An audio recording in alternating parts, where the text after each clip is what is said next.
El Foro Fiscal.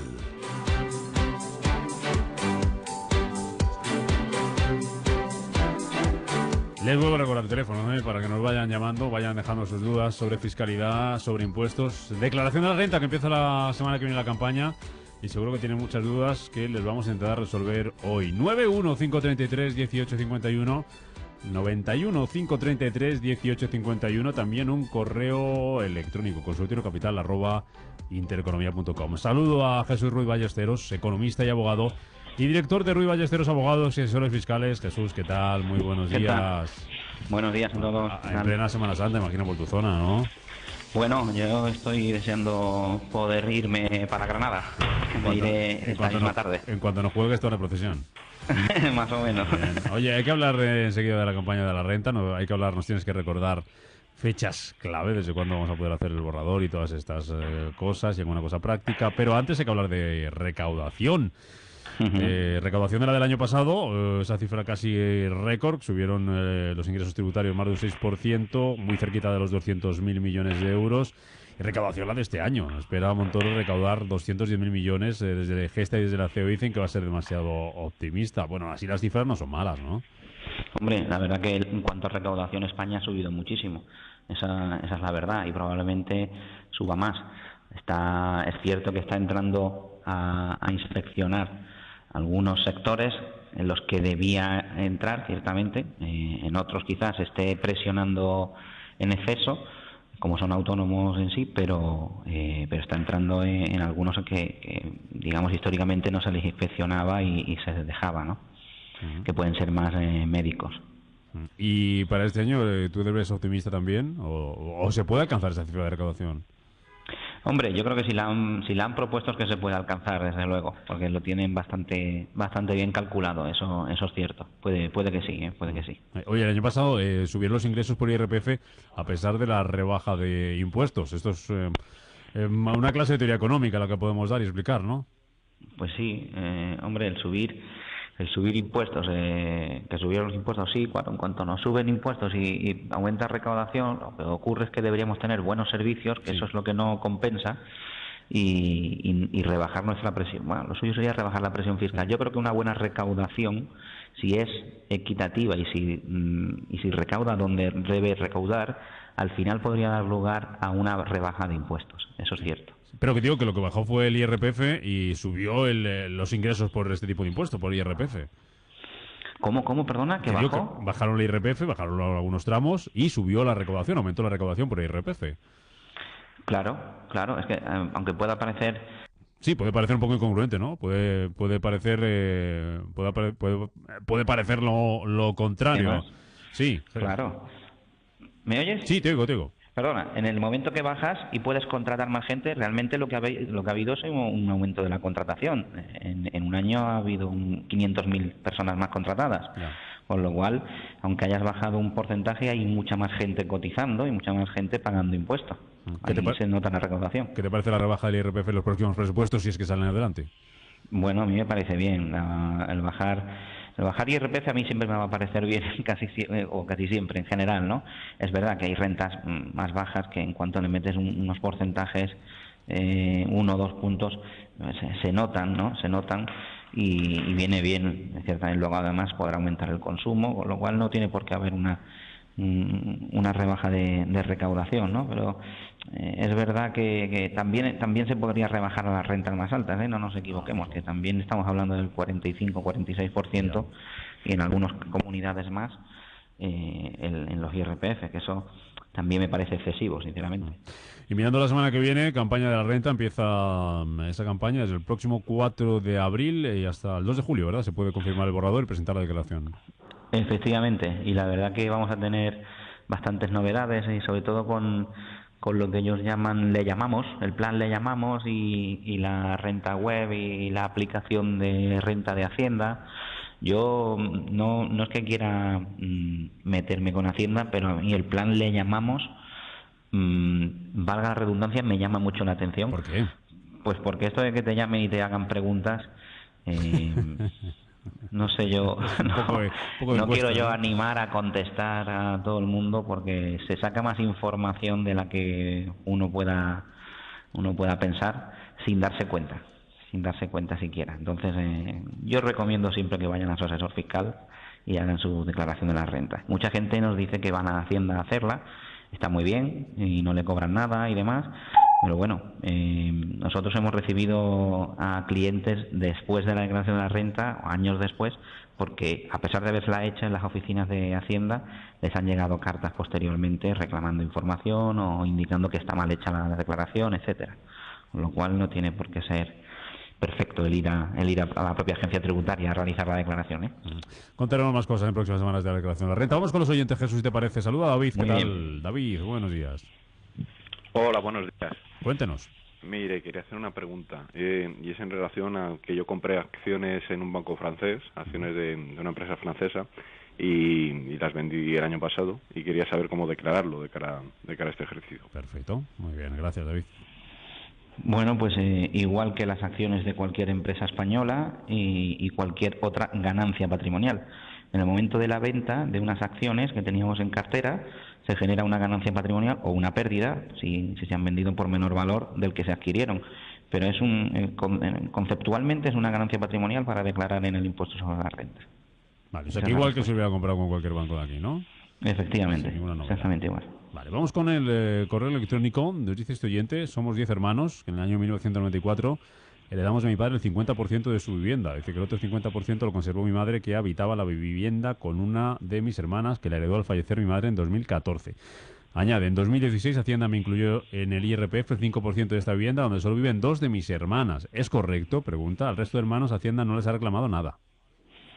Pues en principio, si lo he entendido bien, es correcto. Es decir, él cuando hereda el 50% de su padre, lo que hereda es un 5% de ese 50%, porque son 10 hermanos, Sí. ¿no? Cada uno hereda un 5%.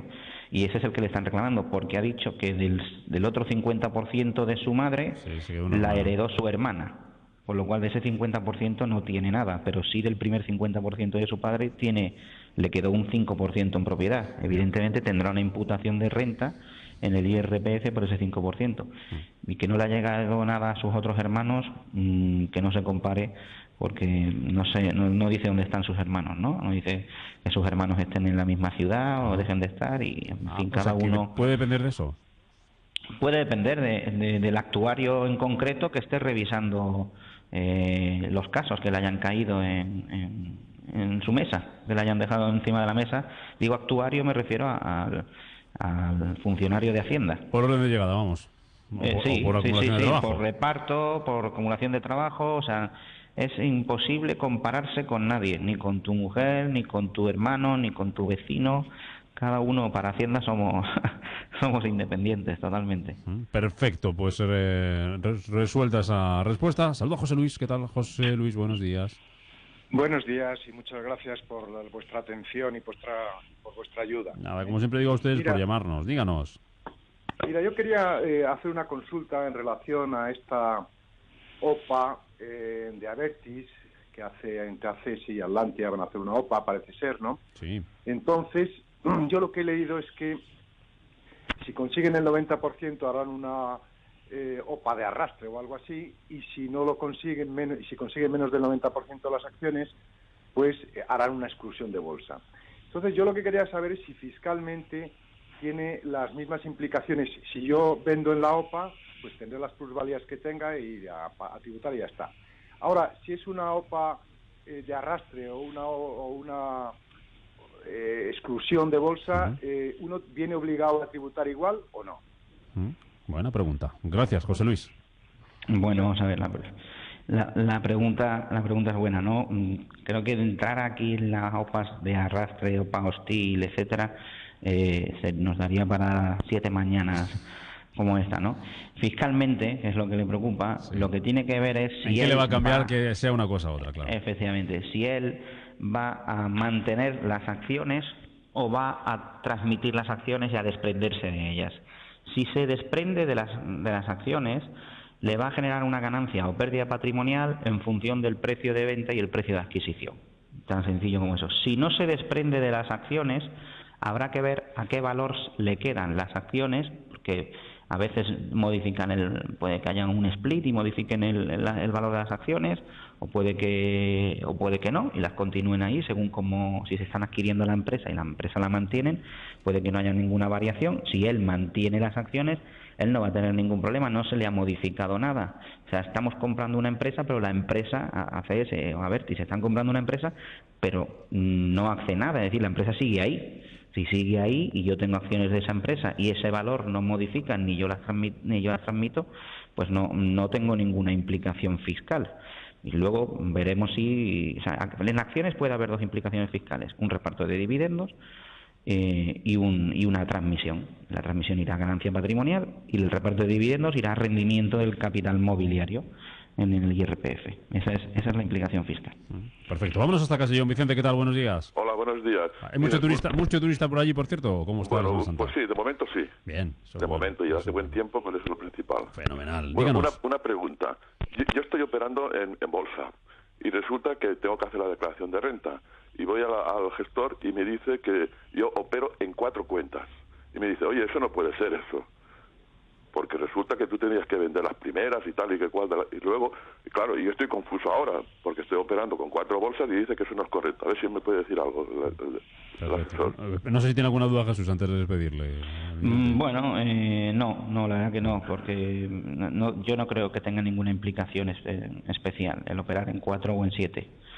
La respuesta realmente es la misma que la anterior. Solo se tiene que preocupar si vende en algún momento y la información se la tiene que dar el banco o la tiene que sacar de los movimientos bancarios. O sea, que no se preocupe, independientemente de que esté operando en 4, bueno, que a lo mejor le estén cobrando más cánones, más comisiones, que si está operando con una, pues eso puede ser que esté saliéndole menos rentable. Pero más allá de eso no tiene ninguna otra implicación. Gracias, Vicente. Gracias.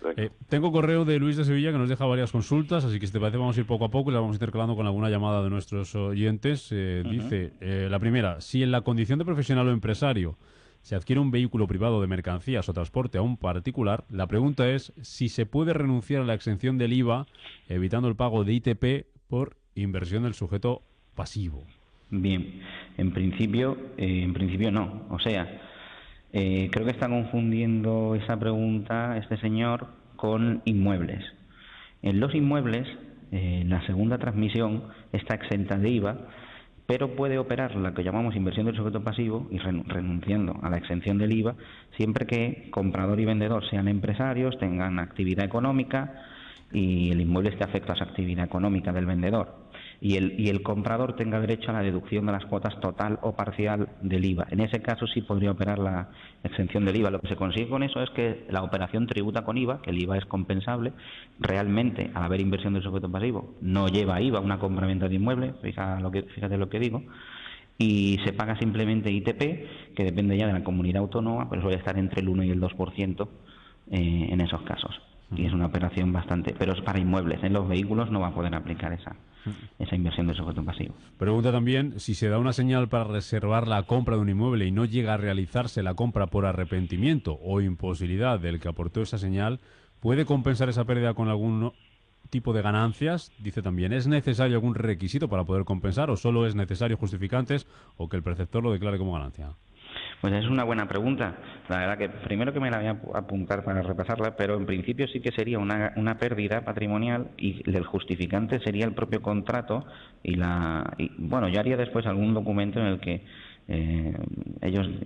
las partes indiquen que efectivamente no van a realizar la compra, si buenamente puede ser, porque él está perdiendo la reserva completamente. Ahí hay una pérdida por el tráfico, en este caso sería inmobiliario, pero sí podría, en principio entiendo que sí podría compensarla con futuras ganancias. Más preguntas, Luis. Pregunta, ¿es posible valorar un inmueble en una herencia o donación en Andalucía a un mayor valor del fijado por ley por la Junta como mínimo? Y dice, ¿puede haber algún requerimiento de comprobación si se valora de forma más elevada ese mínimo? Vamos a ver, ahí hay que ir a la Ley General Tributaria, el artículo 57, si no recuerdo mal, te dice las formas de valorar los inmuebles para herencias o ITP y demás. Y efectivamente sí que podría valorarlo por encima, esa es la respuesta, sí podría, siempre que el valor de mercado o uno de esos artículos o una de esas formas de valoración que indica ese artículo nos dé un valor superior al valor fiscal mínimo, que es entiendo que se refiere al coeficiente multiplicado por el valor catastral. Ese nos da un valor. Si el valor de mercado, por ejemplo, es superior, él podría indicar que el valor de la herencia o de la donación es el de mercado, que no estaría de más ahí. Ya ahí seguramente lo está haciendo porque vaya a pagar menos o no vaya a pagar, y en el momento futuro de la transmisión el valor de adquisición para él es el que ha indicado en la escritura de herencia, con lo cual puede estar bien pensado, ¿vale? Pero habría que verlo. La siguiente pregunta la dejamos para la semana que viene para no atropellarnos, para que no nos pille a la mitad. Nos preparamos para la Semana Santa. Que lo pase muy bien en Granada y nada, mucho ánimo con la declaración de la renta de la semana que viene, que seguro que trae alguna cosita, alguna novedad. Esperemos que no sean muchos sustos y que sean buenas noticias para todos. Igualmente, que descanséis y demás, y que vaya todo bien en la Semana Santa y las vacaciones. Así lo deseamos, don Jesús Cruz Ballesteros. Gracias, hasta la próxima, cuidarse. Venga, hasta luego.